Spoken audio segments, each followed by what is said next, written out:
Class 12 less poetry है। Poem number 2। An elementary school classroom in slum. Elementary का मतलब होता है प्राथमिक स्कूल, और स्लम माने होता है गंदी बस्ती, मतलब जो बस्ती है। तो एक बस्ती में एक प्राइमरी स्कूल का क्लासरूम। तो यह बच्चों के दयनीय कंडीशन को लेकर बताया गया है, एजुकेशन को लेकर। तो देखिए इसमें कवि क्या कहते हैं। पोएम का पहला स्टेंजा बंद देखिए कि फार फार फ्रॉम गस्टी वेव्स। तो ये तूफ़ानी लहरें, जैसे कोई दूर से तूफ़ानी लहरें आई हैं, इन बच्चों के चेहरों पे दिखती हैं। जैसे इन बच्चों के चेहरे पे कोई तूफ़ानी लहरों दूर से दिखती हैं। लाइक रूट ले, जिनकी कोई जड़ नहीं है, किसकी तरह, बिन जड़ की तरह, बिना जड़ की जो बीड्स होती हैं। बीड्स माने बताया गया है घास फूस। तो बिना जड़ की जो घास फूस होती है उनकी तरह हैं, और जो बाल हैं वो बिखरे हुए हैं चारों ओर। उनके जैसे पीले चेहरे पर, पीली त्वचा पर उनके बिखरे हुए बाल हैं। द टाल गर्ल, जो लंबी लड़की है वहाँ पे उनके साथ में वेफिड डॉन हेड, जो अपने सिर को झुकाई हुई है। और पेपर सीमिंग, जो कागज़ की तरह प्रतीत होने वाला, दिखने वाला एक लड़का है। विद रेड साइज, जैसे कोई चूहे की ऐसी आँखों वाला।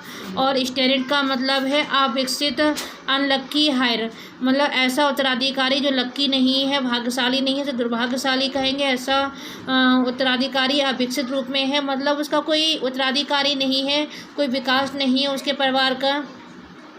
और ट्विस्टेड, जैसे कोई मुड़ी हुई बोन्स हो, मतलब कि हड्डियाँ मुड़ने का मतलब ये है कि उनकी कोई बॉडी का बैलेंस नहीं है, संतुलन नहीं है, वो अच्छा हेल्थ नहीं रखते हैं। रिसीटिंग फादर्स ग्रैली डिसेज, जैसे कि उन्हें कोई अपने फादर से, कोई पूर्वज से मतलब दोहराने का मतलब उन्हें विरासत में फिर से मिली हो, दोबारा मिली हो। गैंडियल डिसेज का मतलब गठिया जैसी कोई बीमारी उन्हें मिली हो, इस प्रकार उनका बॉडी लग रहा था।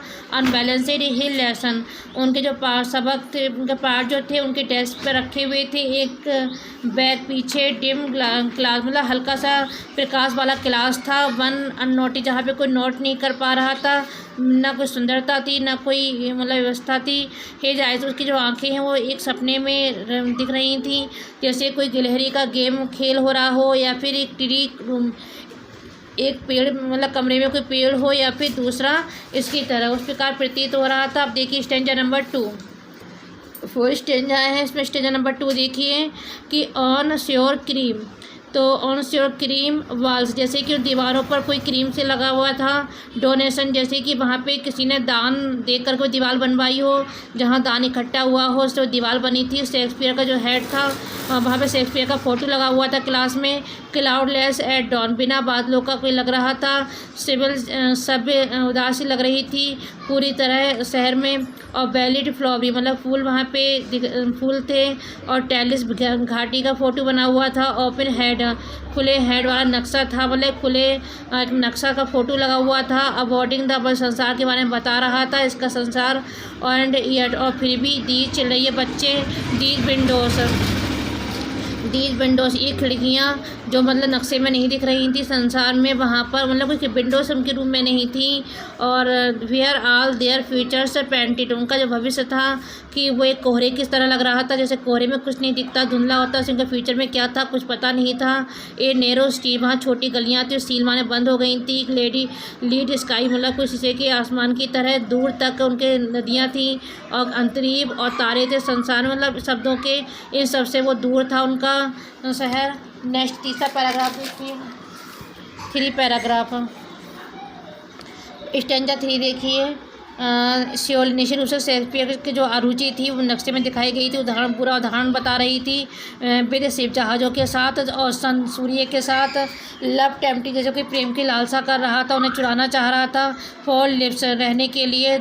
स्लेरी माने गुप्त तरीके से। एक मोड़ आया था उनके तंग फॉल्स, मतलब वहाँ घुल बने हुए थे।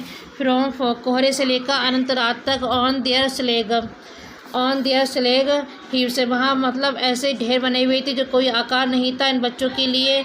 और बियर स्किन, जैसे कोई स्किन पहन रखी है उन्हें, जो हों हड्डियों से, मतलब इतने कमज़ोर थे कि वो उनके शरीर की बोन्स दिख रही थी।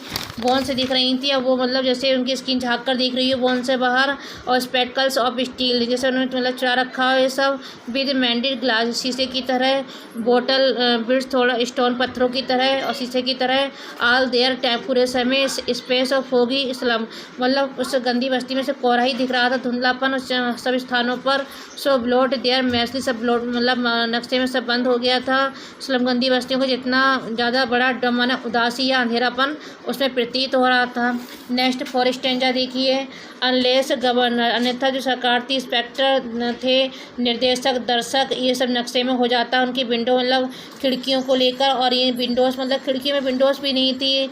That set upon their lips, उनने जैसे अपने जीवन को बंद कर रखा था।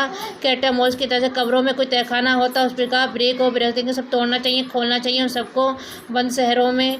एंड सो देखना चाहिए बच्चों को ग्रीन हरे मैदानों पर, और उनका संसार एक बनना चाहिए।